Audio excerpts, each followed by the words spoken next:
Hey everybody, it's Tripl-L, and now let's talk My Hero Academia. Specifically, let's talk about Stain, the hero killer. With this video, guys, I really just want to talk about what ultimately makes Stain such a competent and effective character when it comes to his power set, and ultimately what his battle style is all about. You know, I think it'll be a pretty fun little video, but ultimately it is taking the form of a quick explanation video for this guy's power. But whatever, guys. Let's just sit back, relax, and let's just get right into it. So Stain, the hero killer, the most edgy villain so far after Spinner, the user of the blood curdle Quirk. So Stain's a breakout character in My Hero Academia, inspiring a generation of villains and winning over thousands of fans in the real world. He had a rhetoric that he wholeheartedly believed in, and that was something that shook characters to their core. But it's one thing to talk the talk. Stain was only so effective, so impactful, so impressionate because he walked it hard. His rhetoric was powered by a brutal effectivity. Cold, calculating, dogmatic, and effective.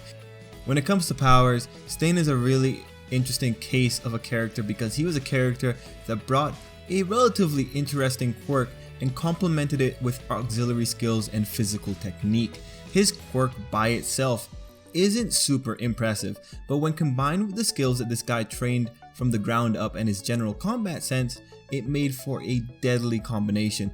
At this point in the My Hero Academia story, this kind of character was really interesting since his quirk was a means to an end and not his main form of attack, and his style of combat, one that also incorporates non-quirk powered maneuvers and skill, is still something that is relatively novel and unique. Enough so to surprise Izuku when he sees a similar style during the provisional license exam arc when it comes to the physicality of an opponent.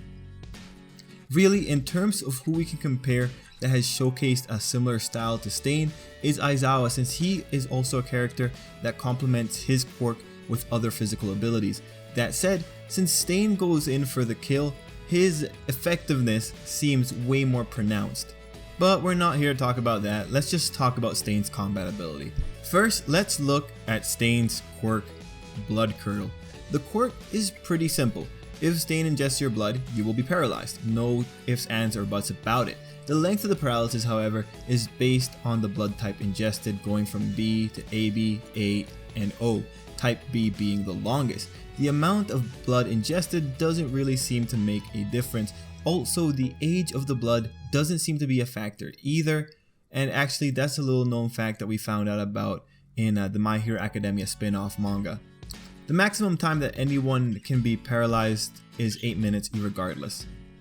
Blood Curdle itself is a emitter type quirk, and it's also a pretty interesting quirk if you were to ever sit down to try and figure out the mechanics of it, because ultimately it's a quirk that triggers a change in the other person without the user of the quirk themselves, in this case Stain, making a direct change to them. It's more of Stain's body takes in a direct change, that being the blood, and for some reason that's able to trace back to the person who the blood came from.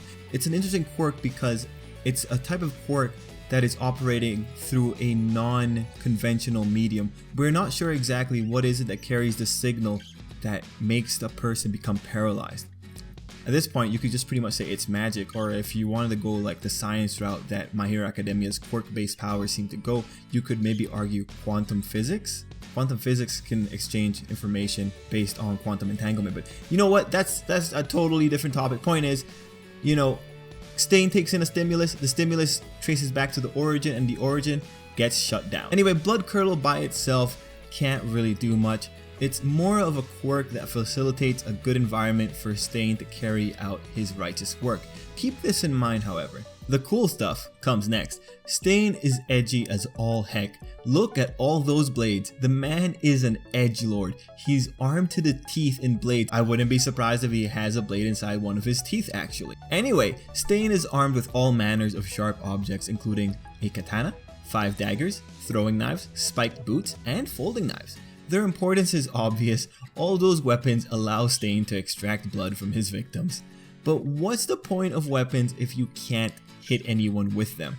The final ingredient of the deadly concoction that is Stain is his raw combat ability, a combat ability that he developed from disciplined self-study and training, and good lord, years of practice and experience paid off. This is a man who is skilled enough to throw a knife just close enough to ensure a cut and not a kill or a missing eyeball. A man dexterous enough to swap between his various limbs when going for blood. A man coordinated enough to swap between weapons and even have one in the air to coordinate an attack. Look, the point is, the man is impressive without his quirk. Like, the majority of his impressiveness doesn't even come into the fact that people are paralyzed. Now when you look at Stain and you see his quirk and abilities, you realize that his battle style is all about control, and this is reflected in how he acts in front of his opponents and how he executes his goal. His battle style isn't designed for the most efficient kill, even though it easily could be. It's one designed to let him execute on his patterns and facilitate his agenda, and people could argue that is one of his weaknesses. His quirk lends into the battlefield control obviously because again, an opponent that can't move is effectively neutralized. His honed physical abilities also give him such a degree of control over himself and his weapons that he can easily push opponents into his pacing and into his ideal scenarios. When you consider the degree of control it takes to hurt someone and not kill them, you realize that yeah, Todoroki was right. If Stain wanted to, he could kill them. But thankfully, Stain is a guy who sticks to his patterns. Looking at it, Stain should naturally almost always be at a disadvantage. I mean, if you consider it, there's quite a few quirks that you could imagine could easily nullify Stain. Any hardening quirk would probably do it. All Might as a character in general could probably just neutralize Stain pretty easily. And when you look at his quirk, its natural weakness, the O blood type is able to just get back up relatively quickly. Stain has to make sure he has such a controlled environment, otherwise his plans will fall apart. But at the end of the day, Stain is a character who is aware of this and does everything he can to turn the odds into his favor. It's no wonder though that his downfall was when Deku and company got involved.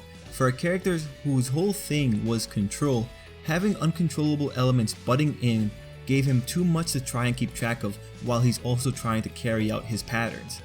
If he wasn't so stringent in his creed, he probably could have neutralized the situation with the boys, but then again, without his creed, he wouldn't have been driven to become the threat that he was today. You know, Stain is a character who on paper doesn't seem that impressive. I mean, again, many quirks could neutralize him, but he is one that shows that hard work, training, and a clear-cut goal really can take someone far. And man, Stain is scary.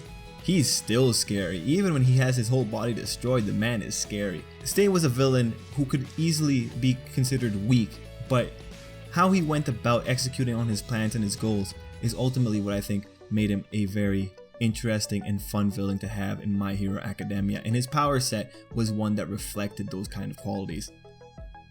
Anyway guys, that's pretty much it for me. I really enjoy talking about these little things, and I enjoy seeing the thematics of a character's fighting style and battling and all that. So if you guys enjoyed that too, you know, leave a like down below, let me know.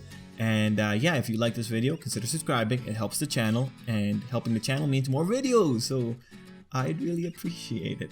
Anyway, yeah, guys, thanks so much for watching, and until next time, I hope you have the best day you could possibly have.